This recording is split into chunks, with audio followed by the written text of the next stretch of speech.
Olá, amigos. Eu acho que o nosso canal vai ter um pouco de tudo, né?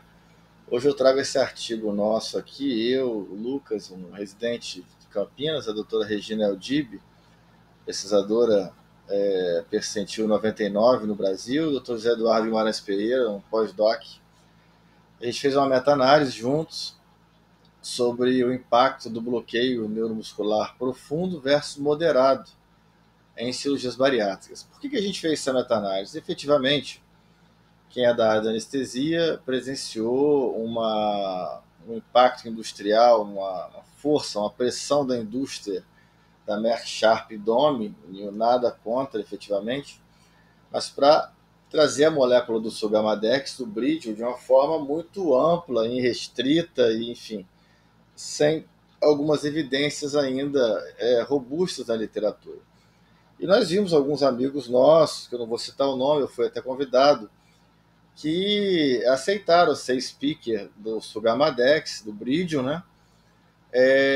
Efetivamente falando coisas sem evidência. Nós vimos isso no Rio de Janeiro, tem uma figura em São Paulo que fala já há alguns anos, então desde que foi liberado em 2015, eu acho, na Europa, nos Estados Unidos demorou um pouquinho mais, talvez 2018, 2019, há essa discussão se realmente há necessidade do bloqueio neuromuscular profundo ou não.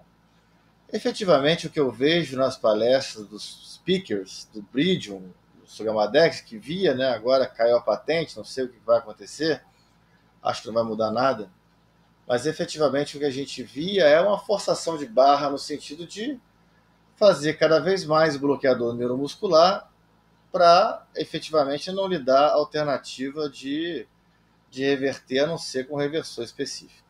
Isso é muito complexo, porque eu vim de uma escola lá na UERJ, que a doutora Deise Martins Rosa, que é muito inteligente, uma pessoa brilhante, falava que o bloqueador neuromuscular, na verdade, não resolve o problema do paciente, resolve o problema do anestesista. Ela queria dizer, efetivamente, que algumas cirurgias, por exemplo, vai fazer uma cervical posterior fixado no pino de Mayfield, com monitorização neuromuscular, neurofisiológica e operatória. Você não pode fazer relaxante. E o paciente não pode se mexer. Então, o movimento não depende necessariamente do bloqueio neuromuscular. O bloqueio neuromuscular faz com que a anestesia seja mais fácil. E isso a doutora Deise está certíssima. E todos os créditos para ela. Só que quando veio o reversor específico, as pessoas encostaram no reversor específico. Que eu posso fazer em qualquer tempo o relaxante aminoesteroide, comumente o rocurônio, e efetivamente posso reverter em qualquer tempo.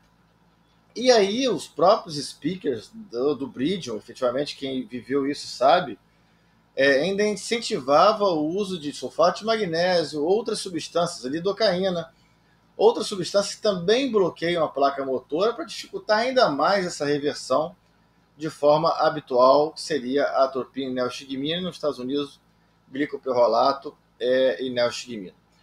Então a gente fez essa meta-análise, na verdade, que não foi aceita no Jornal Brasileiro de Anestesia, na Bijan, na RBA, porque efetivamente vai contra os interesses da indústria. Isso é óbvio, né?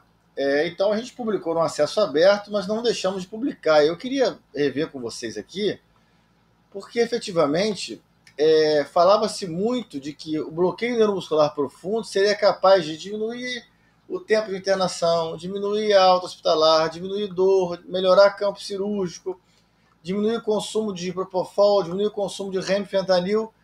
E a gente viu que muitas dessas coisas que foram muito faladas pelos speakers do Bridgel em diversos eventos caríssimos, em churrascarias muito caras no Rio de Janeiro, São Paulo, com certeza no resto do Brasil também, com certeza no Congresso. A Merck Sharp em Dohme, a MSD, não economizou, gastou uma fortuna para poder cativar os médicos anestesistas a usarem o Bridgel, e realmente é uma substância encantadora, porém a forçação de barra é que vem ao ponto aqui. Eu não tenho necessidade de falar coisas que não têm evidência para vender uma molécula boa. Então, por exemplo, em relação ao consumo de remifentanil, a nossa meta-análise mostrou que não tem diferença. Não há diferença no consumo de fentanil estatístico, do Remi. Não há diferença no consumo do propofol, por exemplo. Tá? Não há diferença no tempo de internação, efetivamente. Então, o que a gente tentou trazer nessa meta-análise, e muito possivelmente não há diferença em dor, não há diferença em campo cirúrgico, e com certeza não há diferença em mortalidade, ou efetivamente desfecho, alta precoce, nada disso. Então, o bloqueio neuromuscular profundo, ele pode ter indicação em cirurgia robótica, por exemplo, porém eu tenho minhas dúvidas. Tá? Efetivamente, eu acho que a cervical posterior, fixado no pino de Mayfield, aquilo não pode mexer em hipótese alguma, que se mexer o cirurgião ali pode fazer uma iatrogenia dramática. Eu acho que é pior do que o robô, que se mexer, efetivamente tem só que reposicionar o robô.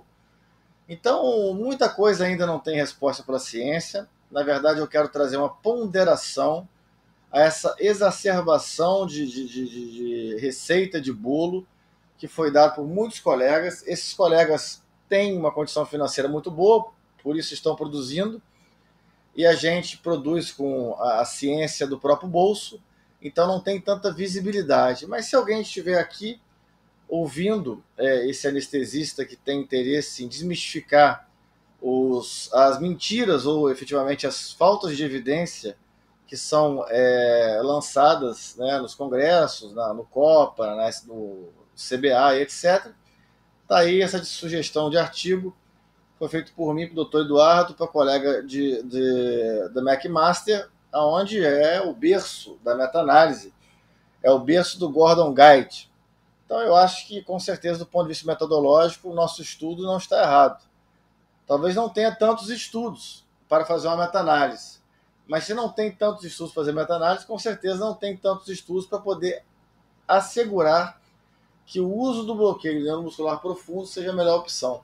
Isso me resta apenas pensar que eles estimulam o uso do bloqueio neuromuscular profundo para que você não tenha alternativa e tenha que usar o Sugamadex. Muito obrigado pela paciência.